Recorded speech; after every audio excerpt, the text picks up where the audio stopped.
The quiet town of Willow Creek. Willow Creek was a small, quiet town surrounded by thick forests and rolling hills.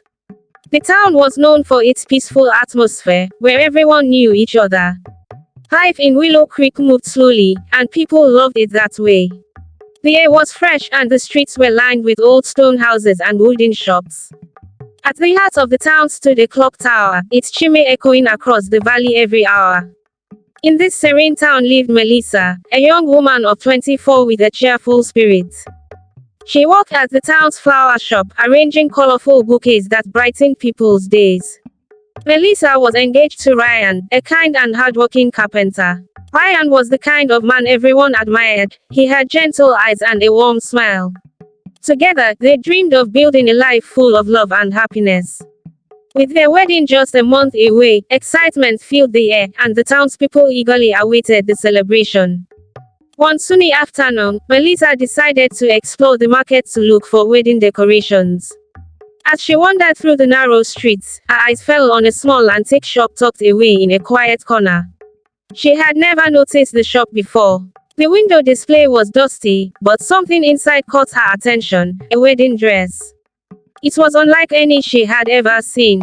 The lace shimmered in the dim light, and the design was both elegant and unique. Curiosity pulled her inside, where an elderly woman stood behind the counter. "You have a good eye," the woman said with a strange smile. Melissa touched the dress, feeling a chill run through her fingers. It was perfect, or so she thought. Ignoring the odd atmosphere, Melissa bought the dress and left the shop. That evening, when she showed the dress to Ryan, he smiled but teased her about its old-fashioned look. Melissa laughed it off, unaware that the dress she had chosen was about to change her life forever. Melissa hung the dress carefully in her room, admiring its beauty. The lace seemed to glow faintly in the moonlight streaming through her window. Exhausted from her busy day, she climbed into bed, smiling at the thought of wearing the dress on her wedding day.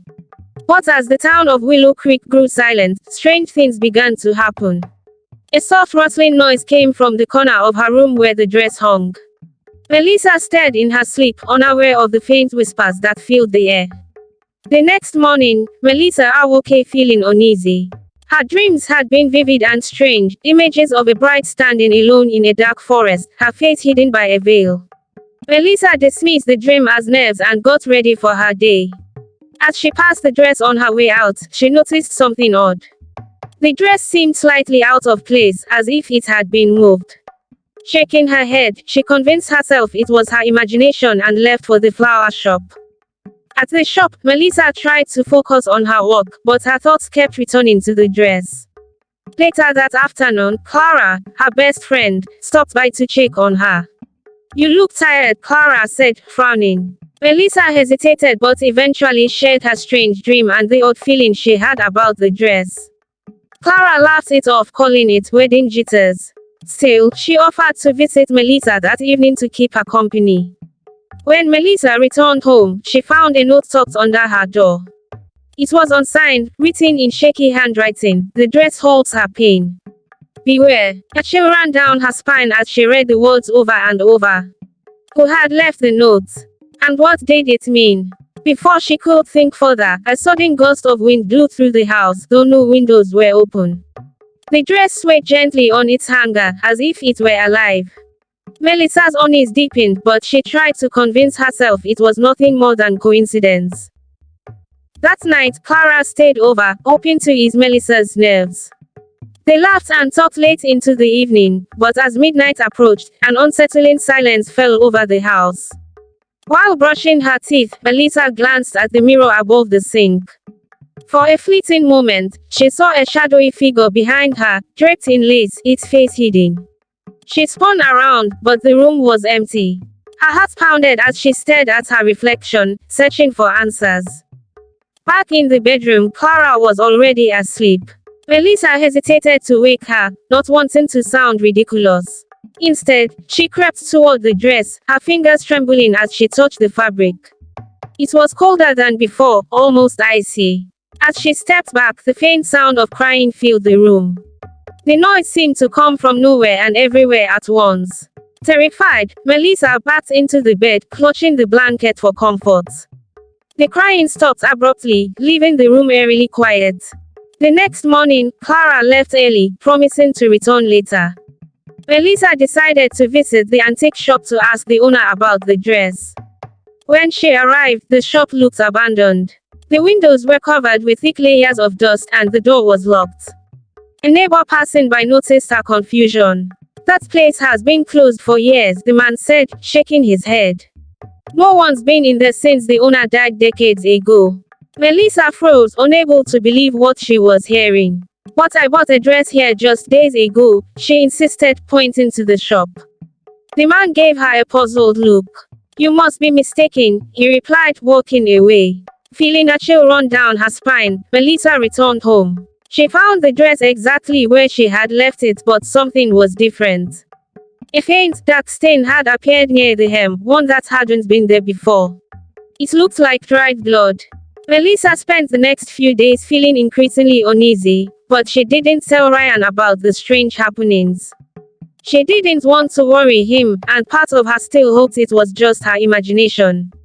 But deep down, she knew something wasn't right. One afternoon, while inspecting the dress again, she noticed a small, almost invisible tag sewn into the lining. It wasn't the kind of tag a dress would normally have. Curiosity got the better of her, and she carefully pulled it out. The tag was old and faded, but it read, "To my beloved, may you find happiness in your sorrow. Forever yours, Eleanor." The name felt familiar, like a piece of a dream she couldn't quite remember. Who was Eleanor, and why was her name sewn into the dress? A growing sense of dread settled over Melissa. She rushed to the town's library, hoping to find something, anything, that would explain the connection. In the dusty corners of the library, Melissa found an old, yellowed newspaper article. The headline read, "Mysterious Disappearance of Young Bride, Eleanor Sinclair." The story described a tragic event that had occurred over 70 years ago. Eleanor Sinclair, a young woman from Willow Creek, had been engaged to a man named Thomas Westbrook. The two were deeply in love, but as the wedding day approached, Eleanor began to act strangely. She became distant and fearful, often speaking of a shadow that followed her.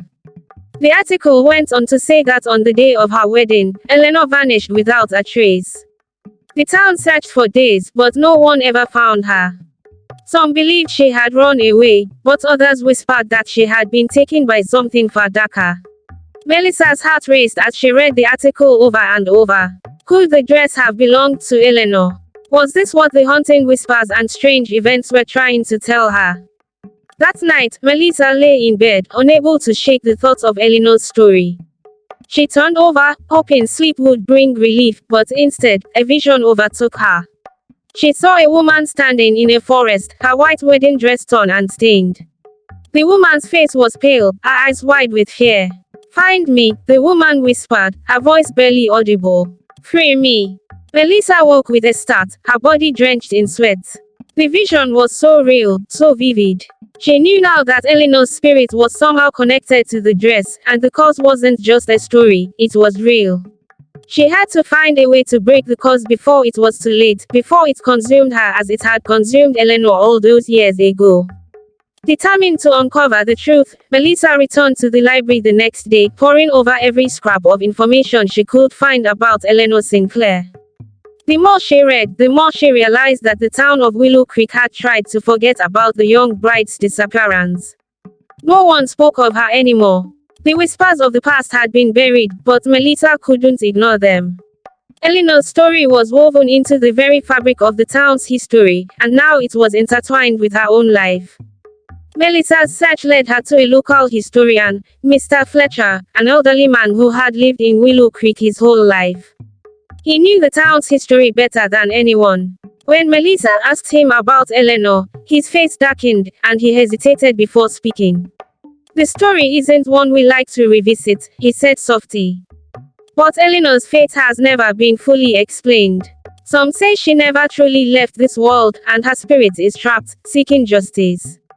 Mr. Fletcher told Melissa that Eleanor had been deeply in love with Thomas Westbrook, a man from a wealthy family. But the night before their wedding, Eleanor had a terrible vision of her own death. She begged Thomas to delay the wedding, but he refused, dismissing her fears as superstition. The morning of the wedding, Eleanor was found standing at the edge of the forest, dressed in her wedding gown, her face pale and hollow. No one saw her after that. That night, Melissa returned home, her mind reeling from the revelation. As she entered her room, she froze. The dress was no longer hanging on its usual spot. Panic flooded her chest as she searched the room, only to find it draped across her bed, its lace shimmering in the dim light. The woman's icy coldness had turned to a suffocating heat. The air felt thick, as if something heavy was pressing down on her. The whispers started again, louder this time, swelling around her.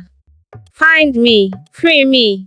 The whispers were growing stronger, and the presence in the room was undeniable. Melissa felt a cold hand brush against her cheek, and a voice, soft yet filled with sorrow, spoke directly into her ear. "You are the last hope. Break the curse." The voice faded into silence, leaving Melissa shaking and confused. She knew now that Eleanor's spirit was reaching out to her, desperate for help.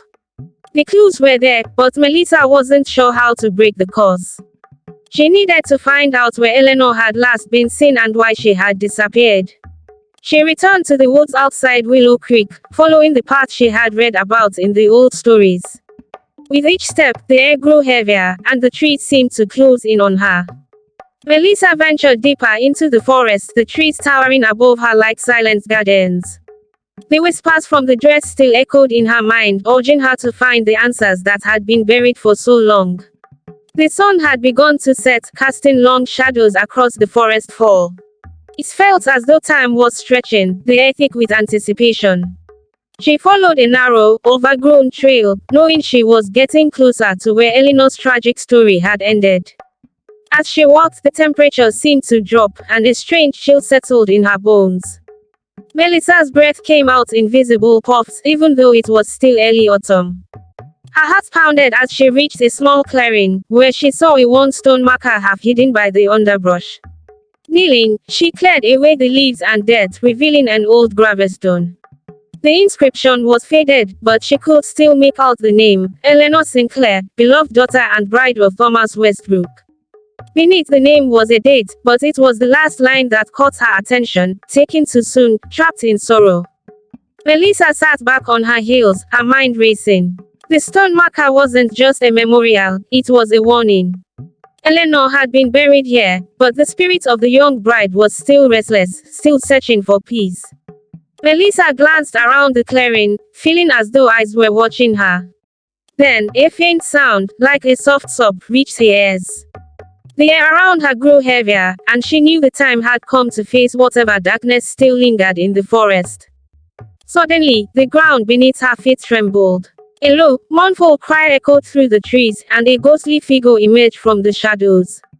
The woman was dressed in the same wedding gown Melissa had bought, her face obscured by a veil. Her presence was both beautiful and terrifying, her form translucent as if she were made of mist. The air grew cold, and the figure spoke in a voice that sent chills through Melissa's spine. "You are the one. Only you can release me." The figure floated toward Melissa, her eyes hidden behind the veil, but Melissa could feel the sadness radiating from her. "I was supposed to marry Thomas," the ghost whispered, her voice filled with sorrow. "But on the day of our wedding, he betrayed me. He chose another, leaving me to die alone in the woods. My heart shattered, and my soul was trapped in the dress, in the curse that he left behind." Melissa's heart ached for the lost bride, and she felt an overwhelming urge to help her. "How can I release you?" she asked, her voice trembling. The ghost's form flickered, and she reached out with a cold, ethereal hand. "You must bring the one who betrayed me to this place. You must make him see what he has done, so my spirit can be freed." Melissa knew that the cause wasn't just tied to the dress, it was tied to Thomas Westbrook's betrayal. But Thomas was long gone, his name lost to time. And yet, Melissa couldn't shake the feeling that she had to do something, that the answers were right in front of her, hidden in the town's forgotten past.